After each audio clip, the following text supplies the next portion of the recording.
Bonjour, bienvenue à toi aujourd'hui. Comment était ta journée d'émerveillement hier en la fête du Canada? Et ta prière pour ceux qui ont encore pas de logement? Il faut continuer aujourd'hui. Aujourd'hui, dans l'Évangile, on retrouve une scène assez dramatique, je dirais.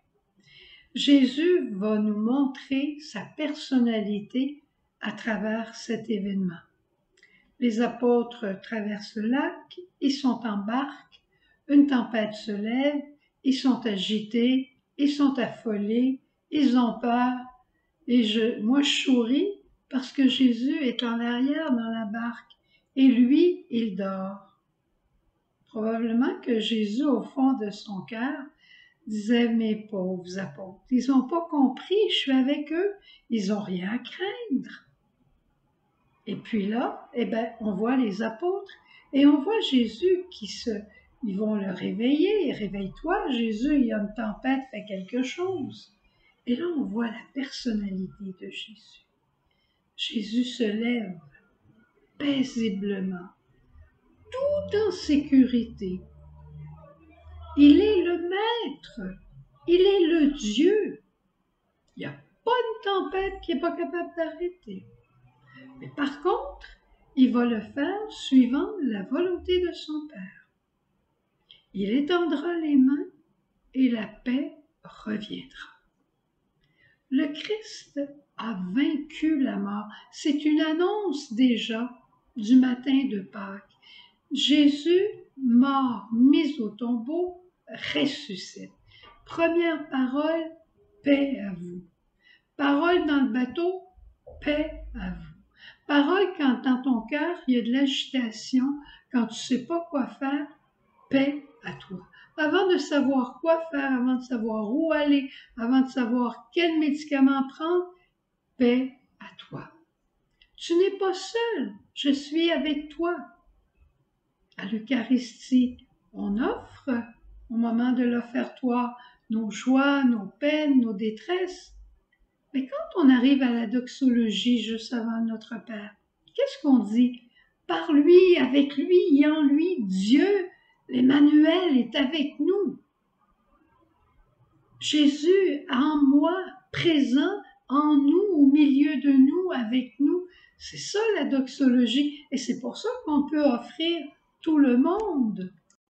Et là, on voit les apôtres qui reviennent de leur peur, qui s'ouvrent à quelque chose de nouveau, qui ne comprennent pas encore et qui diront, mais qui est-il donc celui-là que même le vent et la mer lui obéissent? Qui est-il ce Jésus? Et au soir de Pâques, ils ne comprendront pas encore plus. Même Thomas qui n'est pas là, puis les copains, les apôtres diront à Thomas, on a vu le Seigneur, Thomas ne croira pas. Tant qu'on n'a pas reçu l'Esprit de Dieu, on ne peut croire à la suprématie du Christ. On ne peut pas croire vraiment paisiblement à la toute-puissance de Dieu. On croit qu'il est capable de le faire, mais on ne croit pas avec la paix dans notre cœur. Ah oui, Jésus serait capable d'arrêter la guerre en Israël, il serait capable d'arrêter la guerre en Ukraine. Il ne le fait pas. Alors, bon, je ne crois pas trop. Je crois qu'il est capable, mais je crois qu'il ne le fait pas. Alors, je vois qu'il ne le fait pas. Alors, je retiens ma foi en lui. Je retiens ma foi par rapport à sa bonté. Pourquoi tous les enfants sont malades? Ça fait partie, ça, des actes de foi que le Seigneur nous invite à vivre. Je sais, je crois, je suis paisible. Et je me tourne vers lui. Alors les apôtres sont dans l'étonnement. Et moi maintenant, qui suis-je dans tout ça? Où est-ce que j'en suis?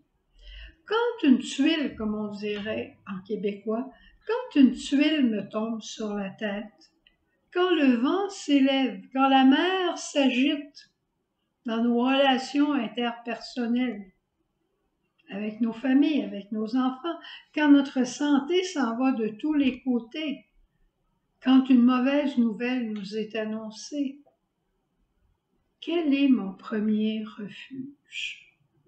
à qui, vers qui je crie. Je vais m'arrêter puis je vais appeler quelqu'un, c'est possible. Je vais prendre un verre d'alcool pour me pacifier. Je vais prendre un médicament pour me tranquilliser. Ou bien je vais me tourner vers Jésus et je vais demander au Seigneur et Maître de tout de venir avoir autorité sur mon agitation intérieure. Permettre à Jésus de prendre autorité sur la tempête qui me bouleverse intérieurement.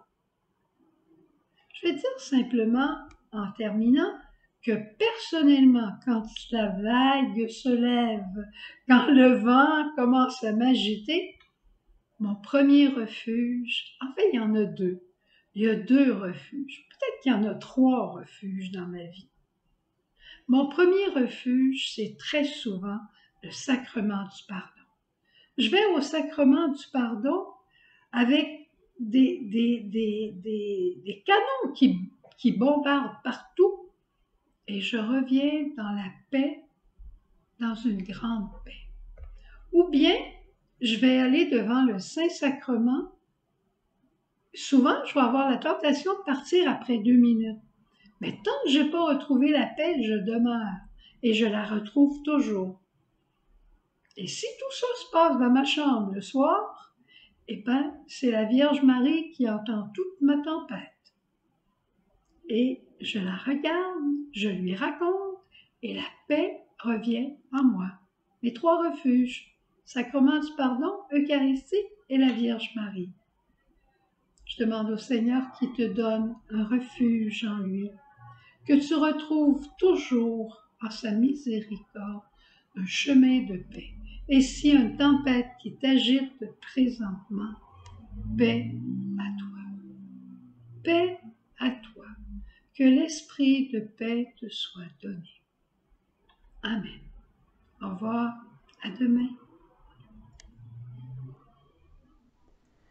Viens à moi, à mes pieds, je parlerai à ton cœur, je suis ton Seigneur.